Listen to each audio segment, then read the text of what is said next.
I can't help but think that a strong social foundation will always be undermined by social inequality.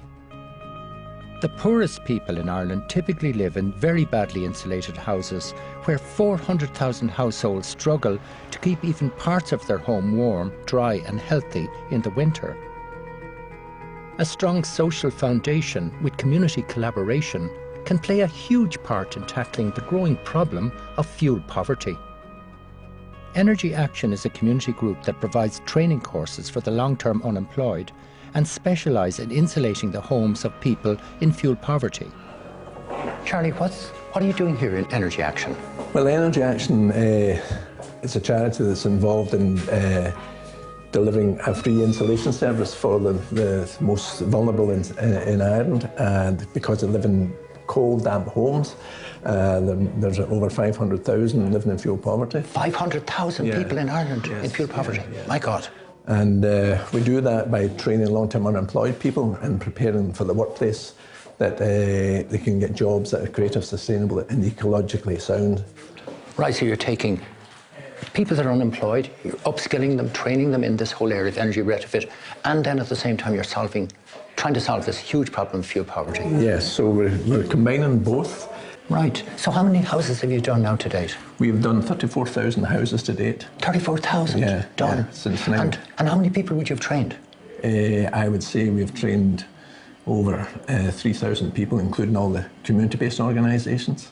And when they're finished their training here and doing the work with you out in retrofits through this programme, what happens to them afterwards? Well, the whole objective for Energy Action is to get full-time employment for our long-term unemployed.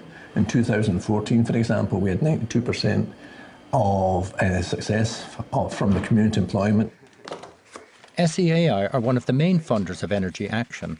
They provide support for communities of all shapes and sizes throughout the country who wish to make the transition to energy efficiency. So how serious is the whole issue of energy poverty in Ireland? I think it's a big issue, Duncan, and you're talking about people here who don't have enough money to heat their homes to a comfortable level, and we need to think about how we can support them best. At the moment, there are fuel allowances for a lot of people who are on low incomes, which help them with their winter fuel bills, and I think that's a positive thing. It's probably not a permanent solution, and what the advantage you get with in terms of insulating their homes and making them more energy efficient is you make them more affordable to run and you make them warmer. So I think this is more of a long-term solution. So the more we can get into homes, the work that is being undertaken by Energy Action and similar agencies, the supports from government through our Better Energy Warmer Home scheme are all going to a sort of a more permanent solution to the problem of reducing energy demand and helping these people have a warmer home that's more affordable to run. So I think that's the long-term solution. It's probably a matter of ramping up and doing a lot more homes every year. The cost of doing these retrofits to a deep level is going to be huge for householders, obviously. But are there good benefits by doing it? Duncan, there are huge benefits to doing it. For a start, there are the traditional benefits like energy savings that we've always talked about, but there are a whole range of other benefits that I think are motivating people to take these kind of investments, even more so than the energy savings. And people really out there are looking for a more comfortable and warmer home. Some people want to reduce mould and drafts in their home and end up with a healthier home for their kids or for the elderly. The challenges we face are helping them to unlock the finance that they need to do it, and also making people aware and getting them engaged on energy efficiency, and such that they make it a priority for themselves.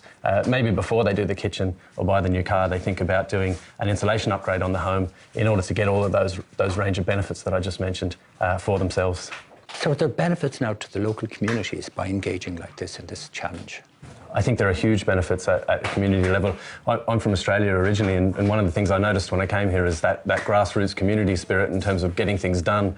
Previous examples of that in this country, like Tidy Towns, that created a real groundswell around reducing litter in towns. We got rid of plastic bags. People are now all smoking outside. We're recycling all of our waste into a number of different bins. The next one really needs to be eliminating energy waste, and we can do that at the community level. 120,000 fuel-poor homes across the country to date have been upgraded with support from SEAI. Eliminating energy waste can go a long way in Ireland's transition to energy independence.